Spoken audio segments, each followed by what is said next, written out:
Hey everyone, and thanks for jumping back into the Cryptoverse. Today, we're going to talk about XRP, and we're going to be taking a look at its risk metric. If you guys like the content, make sure you subscribe to the channel, give the video a thumbs up, and check out the sale on Into the Cryptoverse Premium at intothecryptoverse.com, where you can, of course, get access to this risk metric. Let's go ahead and jump in. So, we did a video a few weeks ago on XRP, and I mentioned several months ago that it was forming a double bottom on its Bitcoin pair. And the reason we talk about those sorts of ideas is because when alt Bitcoin pairs form these double bottoms, they can lead to fairly nice rallies for a while. Now, not every altcoin will go through a double bottom against Bitcoin. There are times when an alt can just bottom on sort of a capitulation wick, but there are plenty of examples of alts finding double bottoms against Bitcoin and then getting sizable rallies after that double bottom. And this is why they're so important to identify when they happen, because they can lead to some fairly impressive rallies. Now, what I said back then was that, look, there's going to be a narrative for it, and I'm sure people will blame it on a narrative, but the reality is this was, in fact, a double bottom. If you're not familiar with what I'm talking about, or if you'd like more examples of double bottoms, you always want to look at their Bitcoin pairs, and you can find other examples, right? You can look at Sol Bitcoin and see that the Solana Bitcoin valuation also had a double bottom back over here in 2022 and 2023. Another example that I've mentioned a few times is Aave Bitcoin's double bottom as well. And so a lot of times when you get these double bottoms, they will lead to fairly nice rallies for the altcoin on its Bitcoin pair. And it's really important to identify them, because if sometimes an alt will just put on a new low. That's more or less a bleeder. But if it can double bottom, start to rally back up again, that's where the more sizable rallies are. Now, with this rally, it obviously raises the question, well, where is the risk metric now? Because, XRP has had a great rally, right? There's no mistaking that it has, in fact, had a great rally. The Bitcoin valuation on XRP is as high as it was back in May of 2021. So it is getting fairly elevated. You can actually see there's been sort of this higher high structure on the XRP Bitcoin valuation that is held a number of times: August 2020, August 2021, September 2022, July of 2023, and then again in December of 2024. There's only been a couple of times in recent history where it actually went above that level. And in one of those cases, it went all the way up to around 4,200 sats. In the other case, it went up to around 3,900 sats. Right now, it's actually sitting at just approximately 3,200 to 3,300 Satoshis. Okay, so it gives you an idea of what it has done, and it kind of shows you just how quickly it has moved. But oftentimes, when an altcoin moves, right, if you held it at 25 cents or 50 cents, whatever, and then it rallies, it's hard to know, exactly how much further it can go. The reality is that no one knows, right? That's the ultimate reality. But if we look at historical volatility of XRP and account for some form of diminishing returns, because as valuations generally go higher, it's harder and harder to move the market cap. Though for XRP, one of the interesting things about it is that it just set a new all-time high, but it did not have a high last cycle. You see that, how it had a high here, and here last cycle it only came up to that point right there. In fact, if you were to take a fib retracement on this, it would put it, it basically went between the 0.5 and 6.8 fib. It came back down, and then now it finally set an all-time high. But because of how quickly this has moved, it's led to a lot of indicators starting to get pretty heated. But exactly how could we quantify that? If you look at the risk metric for XRP, its current risk is 0.871, right? 0.871. Now, what I think we should do is, if you look at history, you can see that there's been plenty of times where it's gone into sort of the darker red risk levels, right? And this goes from 0 to 1. Blue is low risk, dark red is high risk. it's hard to tell exactly, what the risk is just by looking at this chart. So if you take the color code out of it and you just look at the risk metric, this is what it looks like for XRP. Again, so it's 0.871 risk. It is getting pretty close to the 0.9 risk level, right? Now you can see there have been 5 rallies in the past by XRP that ultimately took it to the 0.9 to 1 risk band. Just because you go to the 0.9 to 1 risk band doesn't actually mean the market can't go higher. It could mean that the market has to cool off for a while before it could go higher. In 2017, in fact, there was a rally to the 0.9 to 1 risk band, and then there was a pretty big drop for several months. It did ultimately go higher, but it had to cool off first. And that's the thing, it's not about, price targets and how high is it going to go tomorrow. It's all about how do you manage your risk, and how quickly it moves depends on how long of a consolidation phase you might get after it, or how long it could get boring for a while. And that's the thing about XRP. When it moves really quickly. But in all of its history, it spends most of its time just going sideways and doing much of basically nothing. And then it spends a few days going up a lot, right? Now, I mentioned this a few months ago, especially when Bitcoin dominance was at 60%, then it was time to start to look into the altcoin market, right? And to identify these double bottoms. I talk about them on ITC Premium a lot. But this is the reality, right? This is the reality. And this is a lesson that I hope a lot of people learn from this cycle, is that a lot of people, what they end up doing is they sort of sit on an altcoin, right? They sit on an altcoin, they buy it at a top, and then they sit on it, right? Or if you look at the XRP USD valuation, right? They buy it up here, and then they sit on it, and they dunk on Bitcoin dominance, constantly call for alt season. A lot of people did that. And then they finally get the rally, right? Which is great, right? I mean, I that's good for them. I'm rooting for them.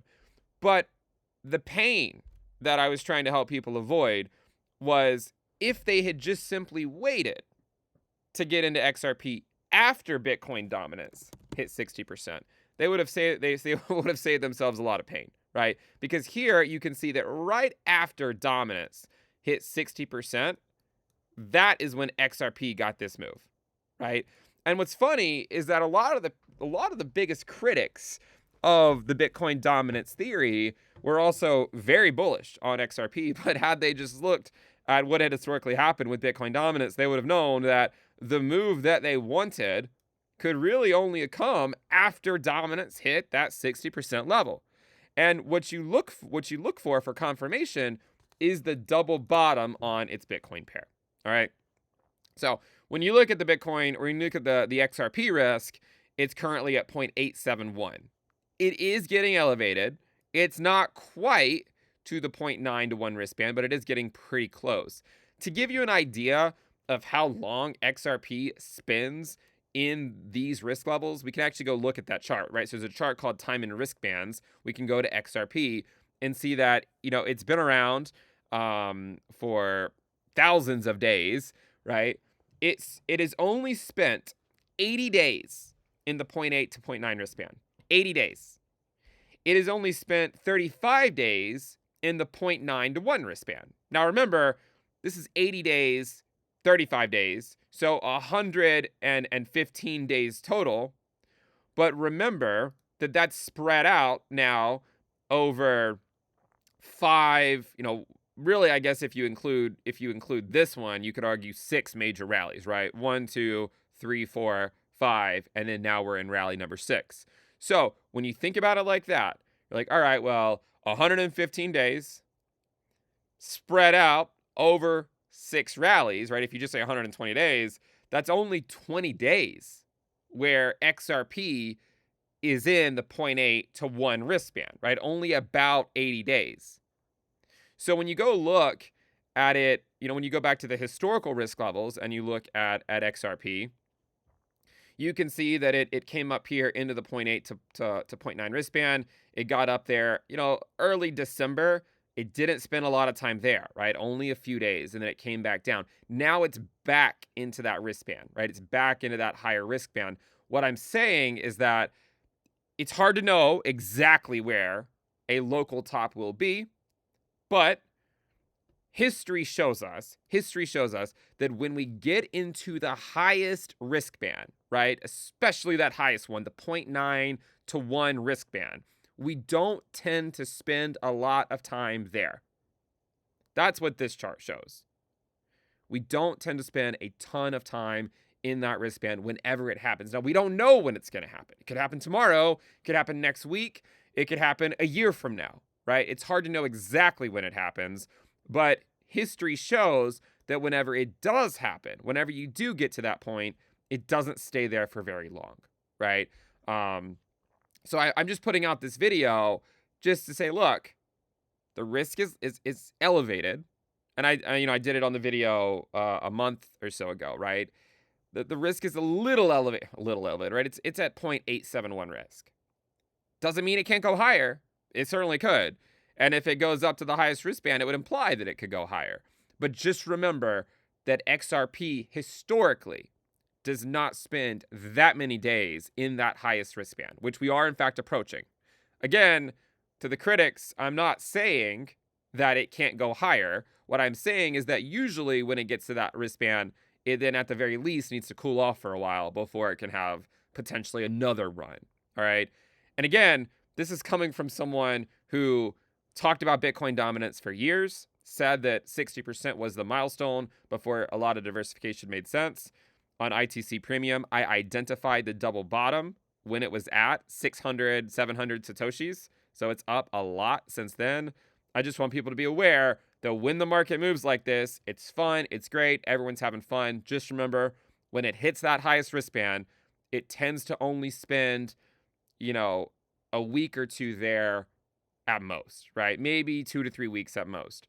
Not a lot of time. It feels like a lot of time when you're living through it, right? I mean, imagine if this were to go on for another week, it would feel like an eternity in the cryptoverse. But when you look back on it, you're like, oh, we've seen these rallies before. They're fun. They're great.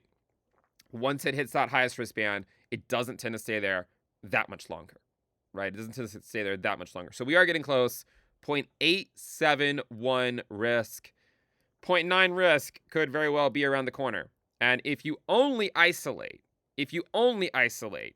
the highest risk band, which we haven't seen XRP go into yet, it's only been in that risk band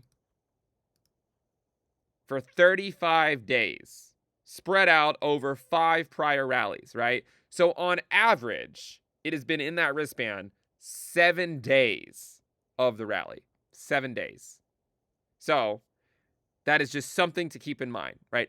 If we hit that level, right? If we see XRP hit that 0.9 to 1 risk band, and if history is any indication, we might only see XRP stay in that risk band for about a week, right? About a week or so. And again, I'm not suggesting that has to be the top or anything like that. I don't need the XRP army getting all upset. It's just that's normally when the market cools off for a little bit before it can, before maybe it can get another move. Actually, if you look at XRP, it actually had a rally in early 2017. Right now we're in early 2025. There's been a lot of similarities, obviously, between this cycle and the 2016, 2017 cycle. I would say the main milestone at this point for it to get past, I would have honestly, if I made this video 2 days ago, I would have said this would have been the first milestone, right? This higher high structure that seems to be respected, like, I don't know, 60% of the time. The next level is going to be, kind of this level right here, that 4,000 to 4,300 Satoshi level, which would also correspond to this low over here from August of 2018. Remember, it's the Bitcoin valuation that's important to track, right? The Bitcoin valuation is a lot more interesting. If XRP Bitcoin can get above these levels, then it's always possible it can run back up here. It's always possible, okay? And this is why, it makes sense to ignore, if you believe that altcoins are oscillators, right? It makes sense to ignore them while they're slowly going down. They do occasionally get these extremely explosive rallies, right? Which is what it's in right now. But if you see it up here, just know that the most likely outcome after that would be a slow bleed back down on its Bitcoin pair. But in order to get that, what you have historically seen with these rallies by XRP on its Bitcoin pair is that it tends to go to that higher risk band, right? The 0.9 to 1 risk band. So I just want to do a video, provide the update, kind of show you guys where we are. Again, if you go look at XRP risk, the highest it went back over here in December was about 0.85, 0.851. Now it's at 0.871. And, as quickly as XRP is moving, it could go to 0.9 risk tomorrow for all we know, right? So, the market can move quickly. It's important to know, what does history tell us about what is possible? What does it say is unlikely? What does it say is likely? How long can it stay at these risk levels, et cetera, et cetera, et cetera. Anyways, if you guys like the content, make sure you subscribe to the channel, give the video a thumbs up, and again, check out the sale on Into the Cryptoverse Premium at intothecryptoverse.com. I'll see you guys next time. Bye.